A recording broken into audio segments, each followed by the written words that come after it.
ولا شيء والله waxaan kuugu abaalgudo garan maayo waxaadna ogaataa inaad tahay ruuxdeeda labaad si kastaba ha ahaatee hadiyadu yaraan ma gasho kolba ay ahaato xabad timira waxa wanaagsan inaad qofka u mahad celiso dado wad maasanta aad baan ku jecelahay wala sheediyay wallahi waxaan kuugu abaalgudo garan maayo farxad iga muuqato assalaamu calaykum waraxmatullaahi tacaala wabarakaatuh walaalaha qaaliga ah meel bad caalamka joogtaan si walba in soo gaaraya codkayga iyo muuqaalkayga waxaan idin leeyahay wax walba idin tahay wanaagsan dabcan alxamdulilah ilaah baa mahad iska leh waa allah isku kaana keenay dhammaanteen halkan sidoo kale waxaa mahad gaara iska leh adiga daawanaya fiidiyogan waxaa wanaagsan in qofka ku daawanayo aad u mahad celiso maxaa yeelay waqti ayuu ka geliyay inta kadib muuqaalkan uu ka duwan yahay muuqaaladii hore aan soo gelin jiray bartida youtube-ka waxaana ku saabsan yahay dhammaan horta title-ka soo aragtaan rajeenaya yani title-ka waxaan ula jeedaa qaybta kore ee qoraalka waxaan ku soo qoray oo dareemi kartaa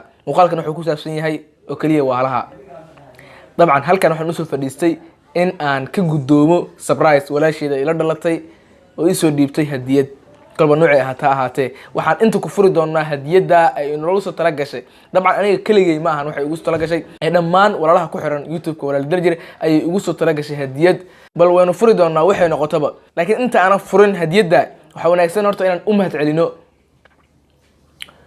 walaasheeda ila dhalatay aad baad u maasan tahay kulliba anigu ilaa iyo hadda ma aanan furin hadiyada aad ii soo dhiibtay laakiin waxaa wanaagsan in aad qofka u mahad celiso maxaa yeelay hadiyadu yaraan ma gasho kolba ay xabad timira ahaataba xabad timira waa hadiyad xabad qalina waa hadiyad waxay ahaataba waxaa lagaa doonayaa inaad dhahdo waad mahadsan tahay aad baan ku jecelahay walaasheeda ila dhalatay okay hadda waqti xaadirkan waxaan u diyaarsanahay in aan hortiina ku furo hadiyada ay ugu tala gashay walaasheeda ila dhalatay oo inoo soo dhiibtay hadiyad maadaama ay go'aansatay inay hadiyad ina siiso وفرض أنه وحي إنه تلقش. إذا المرء لم يرضى بما ربه وهب فلن يغنه مال وإن زاد ما كسب فكن راضيا ترضي الإله بأمره فدرب الرضا نور ونبت الرضا ذهب laba aabba wada dhalay iyo ubad walaala arrinkii imaadana iska kaashanayo laba aabba wada dhalay iyo ubad walaala arrinkii imaadana iska kaashanayo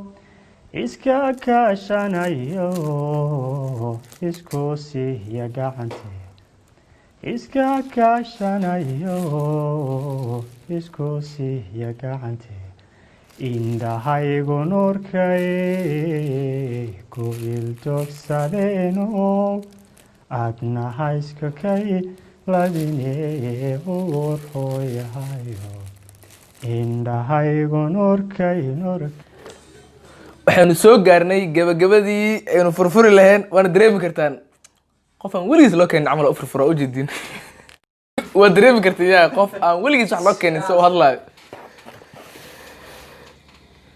indhahaygu nuurkay ku ildoogsadeeno adna hayska kay ladine uur hooyahayo indhahaygu nuurkay ku ildoogsadeeno adna haysku kay ladine uur hooyahayo waayaha adduunka inaa kala fogayo adna kali ahaantay oo adkaysan maye waad ku mahadsan tahay walaasheeda ila dhalatay oon kaa gudoomay hadiyadii aad igu tala gashay dabcan wallahi aad baan u faraxsanahay in reality aad iyo aad baan u faraxsanahay waxaad i dareensiisay walaaltinimada iyo qiimaha ay ku fadhiso dabcan haddii aan qofka idin sheego oo walaasheeda ila dhalatay Caaisha Maxamed waxaan kuugu abaalgudo garan maayo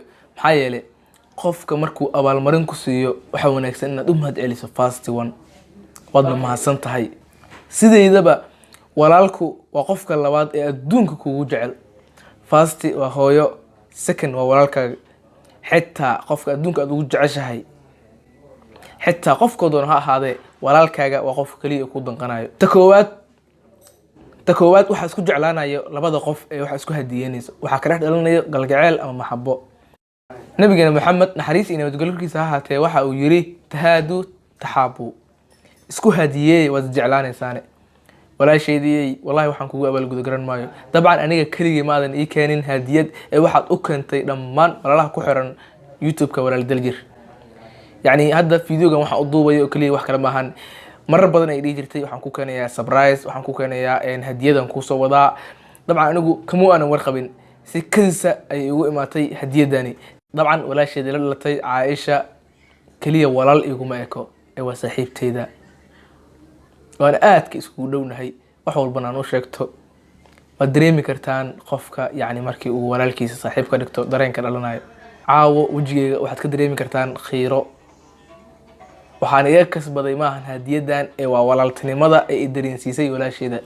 dabcan aad baan u faraxsanahay, waana xogaa qiironayaa. taasna waxaa sabab u ah wax walibo oo farxadeyda ah adiga sabab u ah oo caawo ka dhalata meeshaan. ma ka daalayo inaan maanta idilkuu mahadceliyo oo aan ku dhaho waad mahadsan tahay, waad mahadsan tahay. aan ka dareemo commentiga maxabo iyada la dareensiiyey. dabcan aan u mahadcelino, aan dhahno waad mahadsan tahay from Daljir, aad baad u mahadsan tahay.